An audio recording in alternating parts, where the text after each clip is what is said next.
All right, in this section, we're going to be going over the second drill. So, again, make sure you guys watch the previous section. Again, the first drill you want to do offensive only. Again, this one is normal practice mode. Um, so, again, once you get used to, you spend a week, maneuvering inside the pocket without the D line. Then I would kind of move to, practicing with the D line.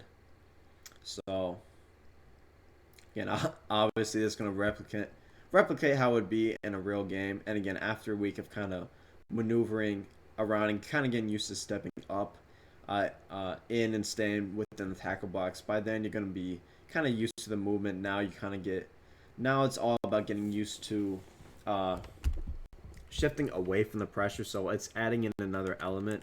So obviously now with the D line, we're gonna have to move different directions now. So again, obviously without the offensive line, there was no pressure for us to really move to the left or right.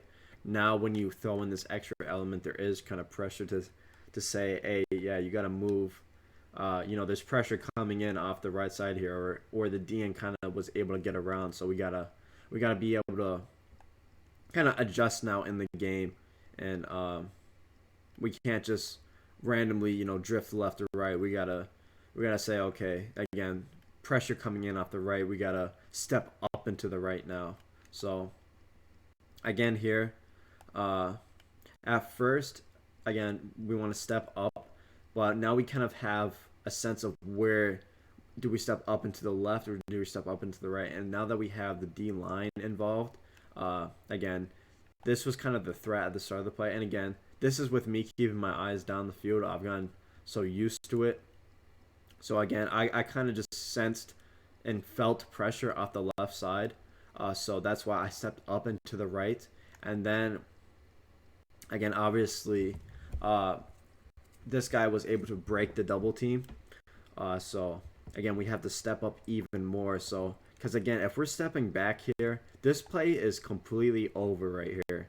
So, and that's why I keep stepping up and climbing the pocket. So, this is what bought me more time because, again, if I had stepped backwards, again, my guard was beat. So, again, by stepping up, by practicing and mastering stepping up and climbing the pocket, I was able to buy myself more time, and I was able to help my guard recover.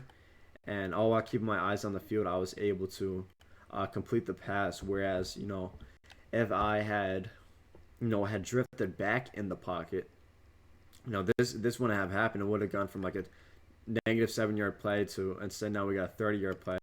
So, and that's why pocket presence, this is why it's really the first course right after the beginner's manual, because it doesn't matter if you know the route combos or if you know how to adjust on offense and you're able to attack all these basic coverages. None of that matters if you're not able to buy yourself the proper time in the pocket to make these plays, because again, it doesn't matter if you know how to be covered for it. If you're just consistently drifting back in the pocket, again, none of that matters. You're just going to keep getting sacked. You're going to keep getting frustrated. But once you master pocket presence, again, it's so fundamental that this is an important skill every single year. So this is something you definitely want to take seriously and work on right away. Because, again, this is going to be nothing about pocket presence changes in any year, man. Again, it's always an essential skill. Unless they just remove passing from football, pocket presence is always going to be one of the main skills you got to focus on. So, again, after you do the week of practicing without the defense there, where you're just kind of stepping up into the pocket with no threat of pressure, and again, the next week, again, do 25 reps of normal practice mode with the D line involved. So again, so you have that pressure element. So you really have to work on maneuvering, not just stepping up, but maneuvering different directions in the pocket. So again, 25 reps a day for 7 days, and that during that second week with the D line.